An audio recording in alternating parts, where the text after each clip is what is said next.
नमस्कार, India news में आपका स्वागत है। मैं हूं रोहित सावल और आप देख रहे हैं चलिए वहां खबर जहां। जी हाँ, यहाँ हम मिलावट वाली नहीं मुद्दों वाली खबर दिखाते हैं। नमस्कार, आपके साथ मैं हूं शुभ्रा सुमन।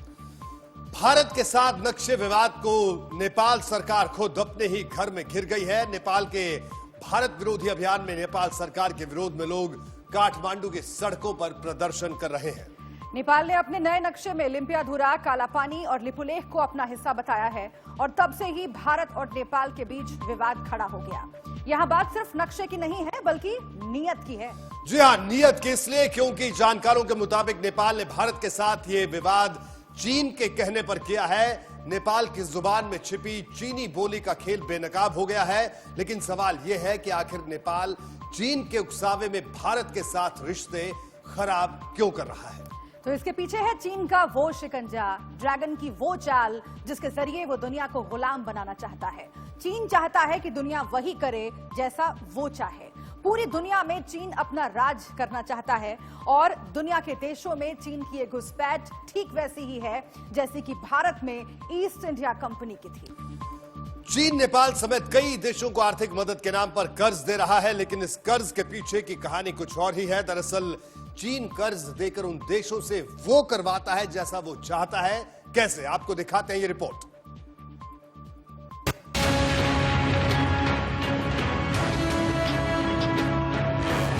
कर्ज की साजिश से गुलाम बनाने के चीनी प्लान को समझने की शुरुआत श्रीलंका से करते हैं और चीन की साजिश का सबसे अहम किरदार बने महिंद्रा राजपक्षे। साल 2005 से 2015 तक श्रीलंका के राष्ट्रपति रहे और अब प्रधानमंत्री राजपक्षे को देश में 3 दशकों से जारी गृह युद्ध को खत्म करने का श्रेय दिया जाता है। लेकिन राजपक्षे के ही दौर में श्रीलंका सबसे ज्यादा कर्ज के बोझ में दब गया। राजपक्षे के कार्यकाल में श्रीलंका की भारत से दूरी और चीन से नजदीकियां बढ़ी। इन नजदीकियों का फायदा श्रीलंका ने कम और चीन ने ज्यादा उठाया। राजपक्षे के राष्ट्रपति रहते ही श्रीलंका में हम्बनटोटा बंदरगाह प्रोजेक्ट पर काम शुरू हुआ। इस प्रोजेक्ट के लिए 2007 से 2014 के बीच श्रीलंकाई सरकार ने चीन से 1.26 अरब डॉलर का कर्ज लिया। ये कर्ज एक बार में नहीं बल्कि 5 बार में लिया गया। हम्बनटोटा बंदरगाह पहले से ही चीन श्रीलंका मिलकर बना रहे थे। इसे चीन की सबसे बड़ी सरकारी कंपनी हार्बर इंजीनियरिंग ने बनाया है, जबकि इसमें 85% पैसा चीन के एक्सिम बैंक ने लगाया था। लगातार कर्ज लेने का नतीजा ये हुआ कि श्रीलंका पर विदेशी कर्ज बढ़ता गया। ऐसा माना जाता है कि कर्ज बढ़ने की वजह से श्रीलंका को दिसंबर 2017 में हम्बनटोटा बंदरगाह चीन की merchant port holdings limited company को 99 साल के लिए लीज पर देना पड़ा। बंदरगाह के साथ ही श्रीलंका को 15,000 एकड़ जमीन भी उसे सौंपनी पड़ी। ये जमीन भारत से 150 किलोमीटर दूर ही है। चाइना चाहता है कि वो एक सुपर पावर बने कल। अगर आपने सुपर पावर बनना है, पहले आपको रीजनल पावर तो बनना चाहिए। इस रीजनल पावर के लिए जो क्लैश है वो 2 कंट्रीज में है एशिया में, एक वो इंडिया, दूसरा है चाइना। और चाइना में वो फीलिंग है, पुरानी इनकी हिस्ट्री वैसी है जो कहती है कि ये जो देश था ये मिडिल किंगडम थे और सभी इनको बाउ करते थे, सभी इनकी आके झुक के सलाम करते थे। तो ये चाहते हैं कि सारे कंट्रीज जो हैं आसपास के एटलीस्ट स्टार्ट करने के लिए वो सभी इनको झुक के सलाम करें, और इंडिया जरूर इंडिया ये करने के लिए तैयार नहीं है। तो इंडिया को कंट्रोल करने के लिए चाइना ने इंडिया के जो नेबर्स हैं उनके ऊपर अपना कंट्रोल बढ़ाने का एक गेम खेला हुआ है। इस पूरे वाकये को एक मिसाल के तौर पर पेश किया जाता है कि कैसे चीन पहले छोटे देश को इंफ्रास्ट्रक्चर के नाम पर कर्ज देता है, उसे अपना कर्जदार बनाता है और फिर बाद में उसकी संपत्ति को कब्जा लेता है। चीन दुनिया में बढ़ते भारत के रुतबे से परेशान है। चीन इस समय अपना सबसे बड़ा प्रतिद्वंदी अगर किसी को समझता है तो वो भारत को ही समझता है। इसीलिए वो भारत के पड़ोसी देशों को कर्ज देकर अपना गुलाम बना रहा है और उनके जरिए भारत को उलझा कर रखना चाहता है। इंफ्रास्ट्रक्चर डेवलपमेंट के नाम पर पहले कर्ज देना और फिर उस देश को एक तरह से कब्जा लेना, इसे डेट ट्रैप डिप्लोमेसी कहते हैं। यह शब्द चीन के लिए ही इस्तेमाल होता है। इस पर चीन तर्क देता है कि इससे छोटे और विकासशील देश में इंफ्रास्ट्रक्चर मजबूत होगा, जबकि उसके विरोधी मानते हैं कि चीन ऐसा करके छोटे देशों को कब्जा रहा है। अमेरिकी वेबसाइट हार्वर्ड बिजनेस रिव्यू की रिपोर्ट बताती है कि चीन शुरू से ही छोटे देशों को कर्ज देता रहा है। 1950 और 1960 के दशक में चीन ने बहुत से छोटे छोटे देशों को कर्ज दिया। ये ऐसे देश थे जहां कम्युनिस्ट सरकारें थी। जर्मनी की कील यूनिवर्सिटी ने वर्ल्ड इकोनॉमी पर जून 2019 में एक रिपोर्ट जारी की थी। इसके मुताबिक 2000 से लेकर 2018 के बीच देशों पर चीन की उधारी 500 अरब डॉलर से बढ़कर 5 ट्रिलियन डॉलर हो गई। आज के हिसाब से 5 ट्रिलियन डॉलर यानी कि 375 लाख करोड़ रुपए होते हैं। अब भारत को चीन अपनी कर्ज वाली साजिश से कैसे उलझा रहा है, समझिए जरा।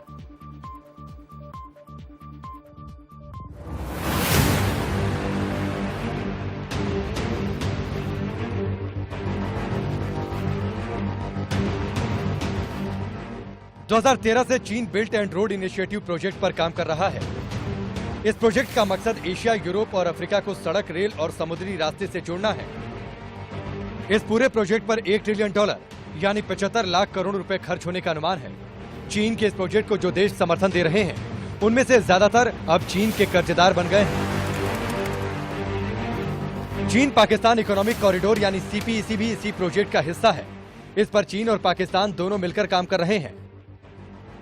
यह कॉरिडोर चीन के काशगर प्रांत को पाकिस्तान के ग्वादर पोर्ट से जोड़ता है। इसकी लागत 46 अरब डॉलर करीब 3.5 लाख करोड़ रुपए है।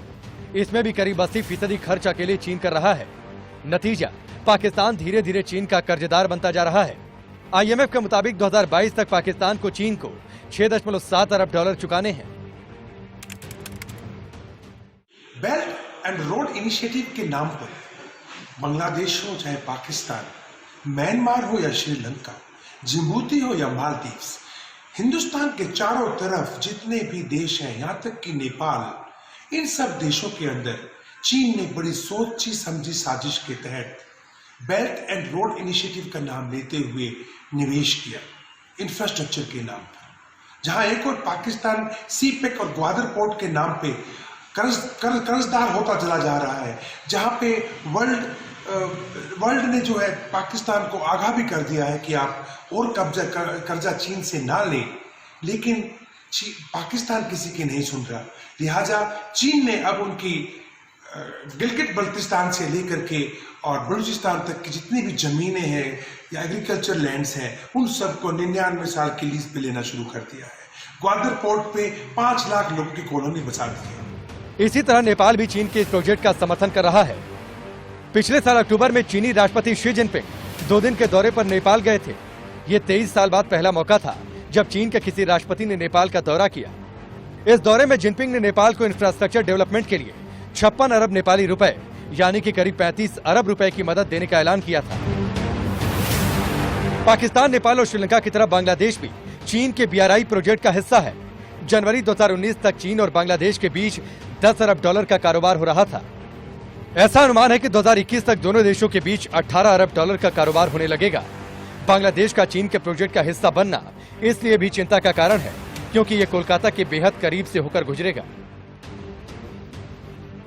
बांग्लादेश जहां पे 10 लाख अरब रुपए से आज 10 साल के बाद 20 लाख अरब रुपए का निवेश चीन कर चुका है। नेपाल जहां पिछले साल शी जिनपिंग गए भी थे और जहां पे रोड और ट्रेन बनाने के नाम पे भारी मात्रा के अंदर पैसा निवेश किया गया है, और हालत यह है कि आज काला पानी के लिए या फिर वहां पे जो नेपाल और चीन और हिंदुस्तान की बॉर्डर की जो सीमा है, उसको नेपाल ने चीन के दबाव में आके अपने नक्शे में भी शामिल करना शुरू कर दिया है। हरबन टोटा जो कि श्रीलंका का है, वो भी अब 99 साल की लीज पर जा चुका है। बांग्लादेश का छोटा गांव, म्यांमार का भी जो पोर्ट है, वो भी चीन हड़प चुका है। यानी कि हिंदुस्तान को चारों तरफ से इस प्रकार से घेरा गया है कि ये देश हमारे दोस्त होते हुए भी चूंकि चीन के इतने कर्जदार हैं, आज हमारे ही खिलाफ चीन के दबाव में आके एक डिप्लोमेसी में भी और हर तरीके से साजिश या कोई गलत कार्य करने में लग गए हैं।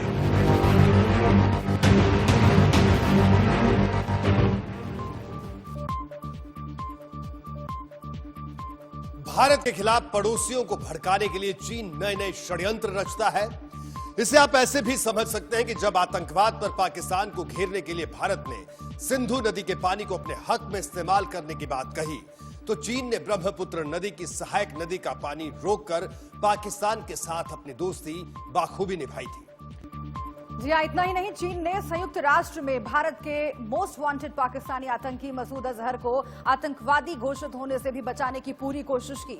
चीन पाक की नापाक करतूतों में साथ इसलिए देता है कि वो चाहता है कि भारत पाकिस्तान के साथ आतंकवाद पर उलझा रहे। इसी तरह चीन तिब्बत को भी हड़पने में लगा है। इसके पीछे भी वजह भारत के खिलाफ शिकंजा कसना है। दरअसल तिब्बत पर कब्जा करके चीन भारतीय सीमा के बेहद करीब तक पहुंच चुका है। इसके अलावा सिंधु, सतलुज और ब्रह्मपुत्र नदियां भी तिब्बत से ही निकलती है। चीन ने ब्रह्मपुत्र नदी पर बांध बनाया है। उसके जरिए गर्मियों में पानी की कमी के समय भारत का पानी रोकने में सक्षम है, जिससे नॉर्थ ईस्ट इलाके को सूखे का सामना करना पड़ सकता है। दूसरी ओर बारिश के दिनों में वो बांध के फाटक खोलने पर नॉर्थ ईस्ट इलाके में बाढ़ से तबाही आ सकती है। इसी तरह चीन सतलुज नदी पर बने भाखड़ा बांध को भी प्रभावित कर सकता है। इसी तरह चीन भारत के एक और पड़ोसी भूटान को भी हड़पने में लगा है। इसी वजह से डोकलाम में भारत चीन के सैनिकों के बीच विवाद भी हुआ। भूटान के साथ भारत का सुरक्षा समझौता है, जिसके तहत भूटान की सुरक्षा करना भारत की जिम्मेदारी है, लेकिन चीन लगातार भूटान को हड़पने में लगा है। भारत ने चीनी मंशा को भांपते हुए विरोध किया तो चीन ने तो भारत को युद्ध की धमकी तक दे डाली। इसी तरह मालदीव के सभी बड़े प्रोजेक्ट्स चीन व्यापक रूप से शामिल है। उसमें चीन मालदीव में 830 करोड़ डॉलर की लागत से एक एयरपोर्ट बना रहा है। एयरपोर्ट के पास ही एक पुल बना रहा है जिसकी लागत 400 करोड़ डॉलर है। विश्व बैंक और IMF का कहना है कि मालदीव बुरी तरह से चीनी कर्ज में फंसता दिख रहा है। इसी तरह तजाकिस्तान की गिनती एशिया के सबसे गरीब देशों में होती है। IMF चेतावनी दे चुका है कि वो कर्ज के बोझ तले दबा हुआ है। तजाकिस्तान पर सबसे ज्यादा कर्ज चीन का है। 2007 से 16 के बीच तजाकिस्तान पर कुल विदेशी कर्ज में चीन का हिस्सा 80% था।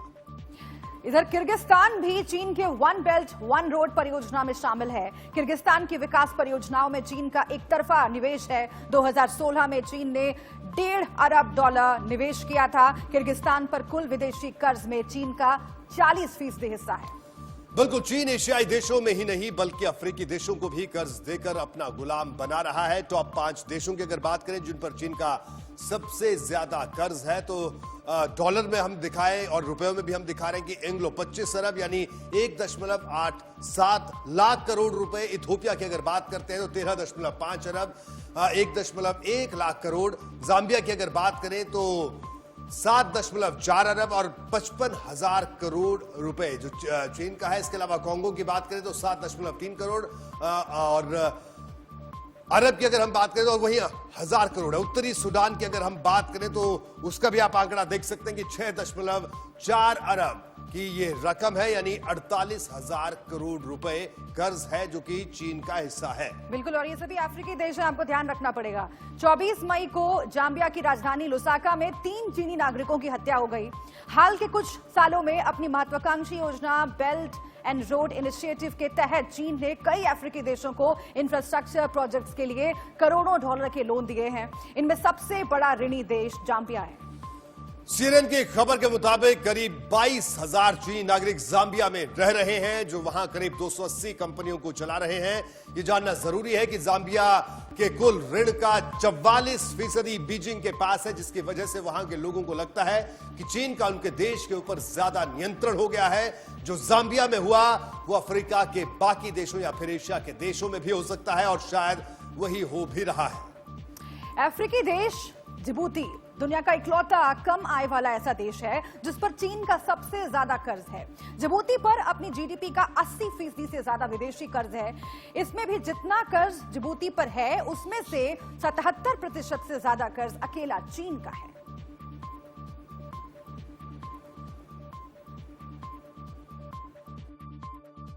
अफ्रीका में अगर आप स्टडी करेंगे तो जो पहला चीज जो आपको नजर आएगा कि वही कंट्रीज हैं जिसके ऊपर चाइनीज ने फोकस किया हुआ है, जो वोलेटाइल है, जो वीक है इकोनॉमिकली, या जिसमें कोई ना कोई प्रॉब्लम चल रही है, कोई डिक्टेटरशिप है। नॉर्मली ऐसे कंट्रीज जो इजीली टारगेट किया जा सकता है, उनको चाइना टारगेट करता है। और यहाँ पे जो कंप्लीट ग्रोथ स्टोरी चाइना बोल रहा है वो mostly belt and road initiative जो चाइनीज ने कुछ सालों पहले से शुरू किया हुआ है उसके अंडर में डेवलपमेंट की बात हो रही है। तो चाइना यहाँ पे भी जो है वही सिस्टम है कि हर एक कंट्री को लोन लेने की कोशिश, लोन देगा फॉर प्रोजेक्ट्स और उस प्रोजेक्ट के लिए लोन हायर रेट्स पे देगा।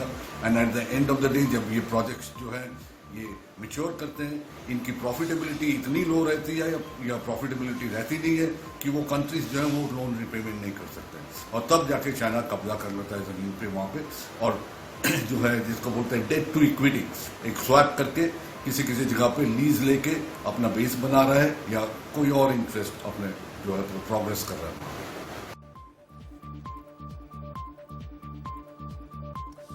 इस समय चीन दुनिया का सबसे बड़ा लेंडर यानी लोन देने वाला देश है। इतना लोन तो आईएमएफ और वर्ल्ड बैंक ने भी नहीं दिया। कैसे, जरा इस आंकड़े से समझिए। हार्वर्ड बिजनेस रिव्यू के मुताबिक चीन ने 150 देशों को $1.5 ट्रिलियन का लोन दिया, जबकि वर्ल्ड बैंक और आईएमएफ ने $200 अरब का दिया। चीन ने दर्जन भर देशों को उनकी जीडीपी से 20% से ज्यादा कर्ज दिया है। जिबूती इकलौता देश है जिस पर कुल कर्ज का 77% हिस्सा चीन का है। यूएन की रिपोर्ट के मुताबिक चीन ने 2018 में $139 अरब का इन्वेस्टमेंट किया। ये आंकड़ा 2017 की तुलना में 4% ज्यादा है। और आइए इस बीच एक बड़ी खबर का हम रुख कर लेते हैं, जरा विषय को बदलते हैं, पॉलिटिक्स की बात कर लेते हैं। राजस्थान से खबर आ रही है। राजस्थान में चल रहे घमासान के बीच एक बड़ी खबर, राजस्थान के डिप्टी सीएम दिल्ली के लिए रवाना हो गए हैं। राहुल गांधी से मुलाकात वो कर सकते हैं, उसके लिए आ रहे हैं दिल्ली। पायलट दिल्ली पहुंच रहे हैं। इस मुलाकात के पीछे की वजह क्या है, ये अब सवाल खड़ा हो रहा है। क्या राजस्थान में कुछ बड़ा सियासी उलटफेर होने वाला है? तो इस बीच की बड़ी खबर हम आपको बता रहे हैं। राजस्थान की राजनीति से जुड़ी हुई ये खबर है। राजस्थान के डिप्टी सीएम दिल्ली के लिए रवाना हो गए हैं। राहुल गांधी से सचिन पायलट मुलाकात करेंगे, ये सूत्रों के हवाले से खबर आ रही है। और इस मुलाकात के पीछे की वजह क्या है, क्योंकि आपको मालूम है कि राज्यसभा चुनाव से पहले जो उलटफेर चल रहा है वो बहुत महत्वपूर्ण है। राजस्थान के लिहाज से वहां की सरकार को भी खतरे में कई बार माना जाता है। लेकिन इन सब के बीच अगर सचिन पायलट डिप्टी सीएम आ रहे हैं दिल्ली राहुल गांधी से मुलाकात करने, तो क्या वाकई कुछ ऐसी महत्वपूर्ण गंभीर बात है जो राजस्थान की सियासत से ताल्लुक रखती है? खासतौर से विधायकों को जिस तरह से बचाने की कांग्रेस पार्टी कोशिश कर रही है वो बहुत महत्वपूर्ण है। बिल्कुल, हमारे साथ इस वक्त हमारे सहयोगी दिनेश डांगे मौजूद हैं। दिनेश, सचिन पायलट का अचानक दिल्ली रवाना होना किस तरह से इसे देखा जाए? जी बिल्कुल, एक और जहां JW मैरियट होटल में तमाम विधायक, मंत्री और खुद मुख्यमंत्री और अविनाश पांडे रुके हुए हैं, तो दोपहर में अचानक सचिन पायलट जो है दिल्ली के लिए रवाना हो जाते हैं और 2 घंटे पहले वो दिल्ली भी पहुंच जाते हैं। 2 चीजें सामने आ रही है कि एक जो उनकी माताजी है वो थोड़ा सा अस्वस्थ है, पैर में फ्रैक्चर बताया जा रहा है उसके चलते। लेकिन साथ ही जो बात अंदर खाने आ रही है कि दिल्ली से एक कॉल आया आला कमान के पास और इस मामले में उन्हें कह सकते हैं कि तलब किया है या वो अपना खरीद फरोख्त के जो आरोप लगाए, क्योंकि एक तरफ वो कह रहे हैं कि किसी ने प्रलोभन नहीं दिया है, तो वहीं मुख्यमंत्री अशोक गहलोत कह रहे हैं हाँ कई विधायकों को 25 से 35 करोड़ रुपए के ऑफर दिए गए, तो उसमें अपना पक्ष रखने भी वो दिल्ली गए हुए हैं। जाहिर सी बात है उनका पैर में फ्रैक्चर कई दिनों पहले हुआ था, तो ऐसे में प्लास्टर खोलने के दौरान किसी तरह की और दिक्कत आ गई है, ये भी जोड़ा जा रहा है। लेकिन बड़ी बात है इस घटनाक्रम के बीच अचानक दिल्ली जाना, कई सियासी मायने निकलकर सामने आए हैं और इसके क्या है, कल जब वो मुलाकात आला कमान से करेंगे तब तस्वीर साफ होगी कि हकीकत क्या है। जी बिल्कुल दिनेश, तो यानी ये मुलाकात कल होगी और हम अपने दर्शकों को भी बता दें कि सचिन पायलट दिल्ली पहुंच चुके हैं, जिस तरह से अभी आपने भी बताया। एक बड़ा सवाल यह है कि जिस तरह से राजस्थान में मुख्यमंत्री और डिप्टी सीएम के बीच की कई तरह की खबरें आती हैं, इसे किस तरह से देखा जाए इस पूरी मुलाकात को? ये विधायकों को बचाने की कवायद है क्योंकि बीजेपी उन पर डोरे डाल रही है, या कोई आपस के भीतर यानी विद इन द पार्टी कोई कंफ्लिक्ट है?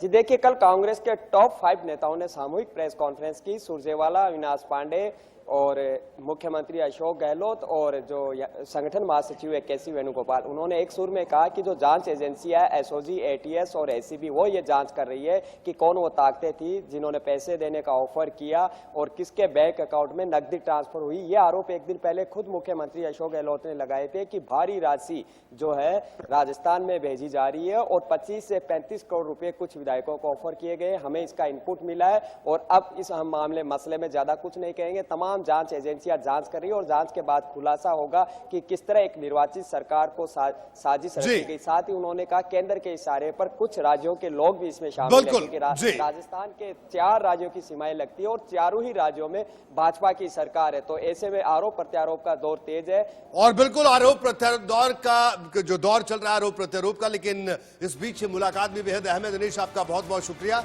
दरअसल सचिन पायलट का दिल्ली पहुंचना इसलिए भी हैरान करता है क्योंकि कांग्रेस के 5 बड़े नेता पहले से ही जयपुर में थे। ऐसी क्या बात थी कि जो उन 5 नेताओं से सचिन पायलट नहीं कर पाए, उन्हें खुद दिल्ली आना पड़ा। बहरहाल आगे बढ़ेंगे और अब बात करेंगे भारत और नेपाल के बीच के रिश्तों की। भारत और नेपाल की दशकों पुरानी दोस्ती में क्या नेपाल ने एक स्थायी गांठ पैदा कर दी है? यह सवाल इसलिए क्योंकि नेपाल की संसद ने आज उस विवादित नक्शे को पारित कर दिया जो भारत को नामंजूर है। इस नक्शे में भारत के 3 इलाके लिपुलेख, कालापानी और लिम्पियाधुरा को नेपाल ने अपने क्षेत्र में दिखाया। नेपाली संसद के भीतर बिल को लेकर उठी विरोध की आवाजों के बीच इस विधेयक को पारित कर दिया गया। बिल के पक्ष में संसद के 258 सदस्यों ने मंजूरी दी। नेपाल ने यह नया नक्शा 18 मई को जारी किया था, जिस पर भारत ने आपत्ति जाहिर की थी। भारत सरकार और भारत की सेना ने हमेशा की तरह इस मसले पर भी नर्म रवैया दिखाया है नेपाल को लेकर। इसे भारत के सेना प्रमुख जनरल MM नरवणे के उस बयान से समझिए जिसमें उन्होंने मजबूती के साथ कहा कि नेपाल के साथ हमारे रिश्ते मजबूत हैं। दोनों देशों के बीच भौगोलिक, सांस्कृतिक, ऐतिहासिक और धार्मिक जुड़ाव है। दोनों देशों के लोग आपस में जुड़े हुए हैं। ये रिश्ते आगे भी मजबूत रहेंगे। लेकिन नेपाल की संसद में विवादित नक्शा पारित होने के बाद क्या हालात पहले की तरह सामान्य रह पाएंगे? इसको लेकर तमाम आशंकाएं बनी हुई है, क्योंकि इस कदम को लेकर हिंदुस्तान ही नहीं नेपाल की सरकार को अपने देश के भीतर भी आलोचना झेलनी पड़ रही है। इस पर विस्तार से जानकारी देंगे और लेंगे। उससे पहले आप यह समझिए कि चीन के बहकावे में आकर कैसे नेपाल ने एक बेहद स्वाभाविक और पुराने रिश्ते पर ग्रहण लगा दिया है। दरअसल 8 मई को उत्तराखंड के धारचूला से लिपुलेख पास को जोड़ने वाली सड़क का भारत ने उद्घाटन किया। ये सड़क 80 किलोमीटर लंबी है और रक्षा मंत्री राजनाथ सिंह ने इसे भारत के उन तीर्थयात्रियों को उपहार में दिया जो कैलाश मानसरोवर की यात्रा करते हैं। चीन सीमा तक सड़क बनने से देश सामरिक रूप से और भी मजबूत हुआ है, क्योंकि इस सड़क के निर्माण से बॉर्डर पर तैनात जवानों को आवाजाही में सुविधा होने लगी। यही बात चीन को चुभ गई और उसने इस बार नेपाल का सहारा लेकर भारत को परेशान करने की साजिश की। इसके बाद नेपाल ने 18 मई को एक नया नक्शा जारी किया। सुगौल संधि में भी जिन इलाकों को भारत के हिस्से के रूप में मान्यता मिली हुई है, उन हिस्सों पर नेपाल ने दावा किया और इसके बाद से ही भारत और नेपाल की दोस्ती में दरार आना शुरू हो गई। ये दरार नेपाल के लिए कितनी महंगी साबित हो सकती है, इसकी सुगबुगाहट उस वक्त भी देखने को मिली जब आज नेपाली संसद में इस विवादित नक्शे से जुड़े बिल पर चर्चा हो रही थी। नेपाल सरकार कैसे इस मसले पर अपने ही घर में घिर गई, इस रिपोर्ट से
बात कैसे उठ रही है? संधि पर हस्ताक्षर करने वाले और उसका समर्थन करने वाले नेता सदन में बैठे हैं। कांग्रेस और कम्युनिस्ट पार्टी के नेताओं ने राष्ट्रघाती काम किया है। ये पार्टियां हमें आज राष्ट्रवाद का पाठ पढ़ा रही हैं। इन दलों को और प्रधानमंत्री को देश से माफी मांगनी चाहिए।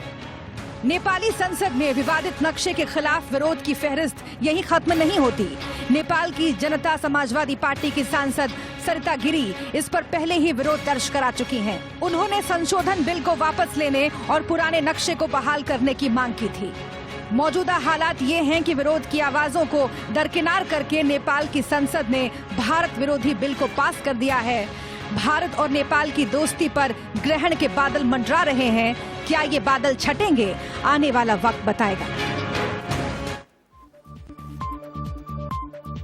बहरहाल वक्त एक छोटे से ब्रेक का। ब्रेक के बाद जल्द हाजिर होंगे और आपको दिखाएंगे कि किस तरह से पाकिस्तान की आवाम इमरान खान से परेशान है और कैसे इमरान खान का काउंटडाउन शुरू हो चुका है।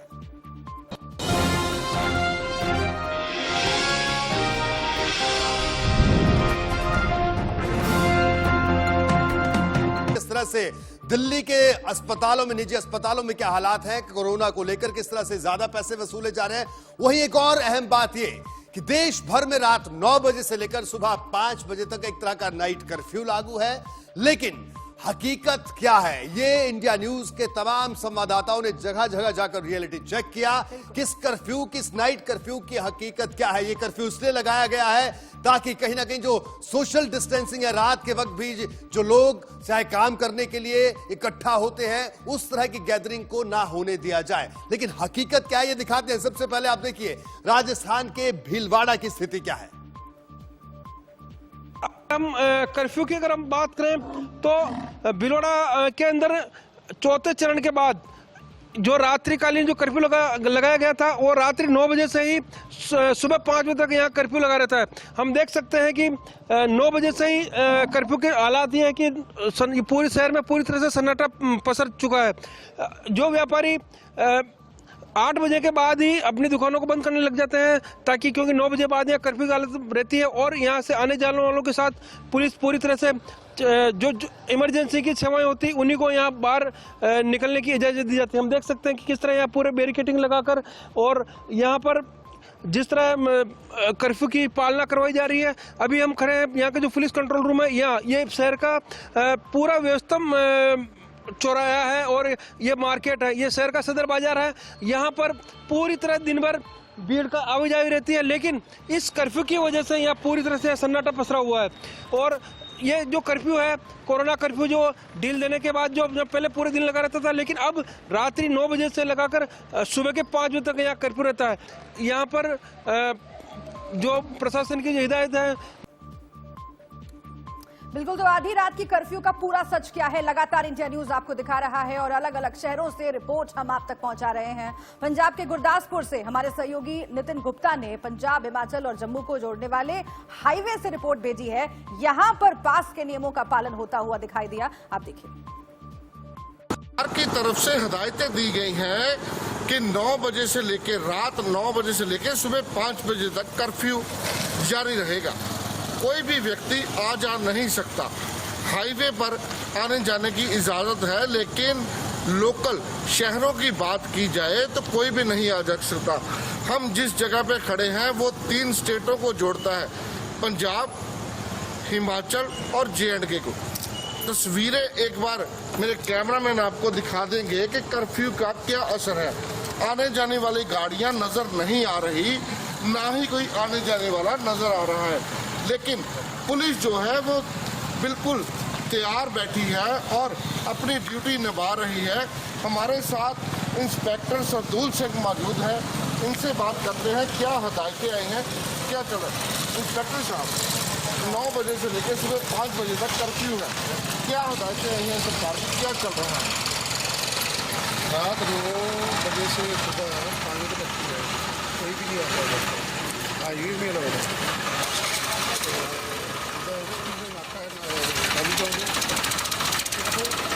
हर एक जो है कोई किसी को लाउड नहीं है, कर्फ्यू कर्फ्यू जो है वो जारी है। वो व्यक्ति आ जा सकता है जिसके पास ई पास है। एक बार तस्वीरें हाईवे की दिखा देते हैं आपको कि वही व्यक्ति या फिर हाईवे से आने वाला वही व्यक्ति यहाँ पर आ जा सकता है जिसके पास ई पास जारी है। आने वाले दिनों में भी सरकार ने हिदायत की है कि दुकानें खुलेंगी, शहर खुलेंगे, लेकिन जो है आने वाले दिनों में 2 दिन का लॉकडाउन जारी रहेगा। कैमरामैन निशांत गोयल के साथ इंडिया न्यूज के लिए नितिन लूथरा, गुरदासपुर।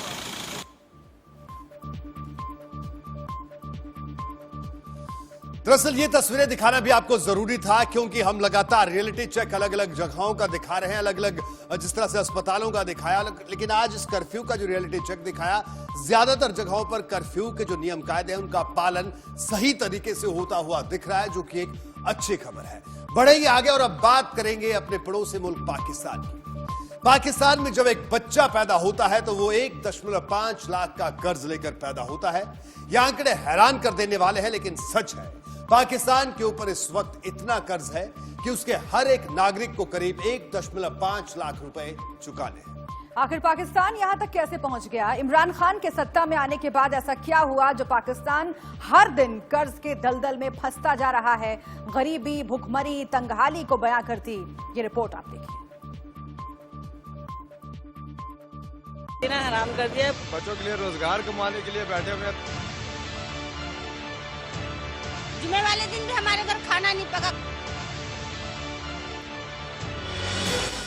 इमरान खान जब सत्ता में आए थे तो उन्होंने वहां की जनता से वायदा किया था कि वो एक नया पाकिस्तान बनाएंगे जिसके अंदर ना भूख होगी, ना गरीबी, ना दहशत होगी, ना दरिंदगी। लेकिन आप जिन लोगों को अभी सुन रहे थे वो पाकिस्तान के ही लोग थे और वो बता रहे हैं कि इमरान ने पाकिस्तान को कहां पहुंचा दिया है।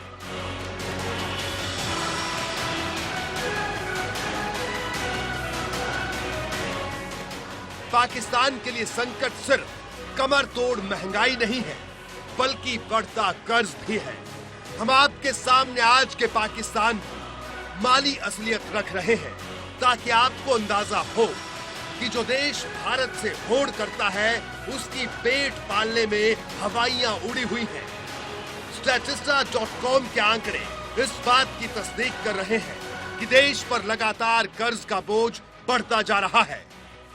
आपको जानकर हैरत होगी कि बीते 14 सालों में पाकिस्तान पर कर्ज भी 3 गुना से ज्यादा हो चुका है।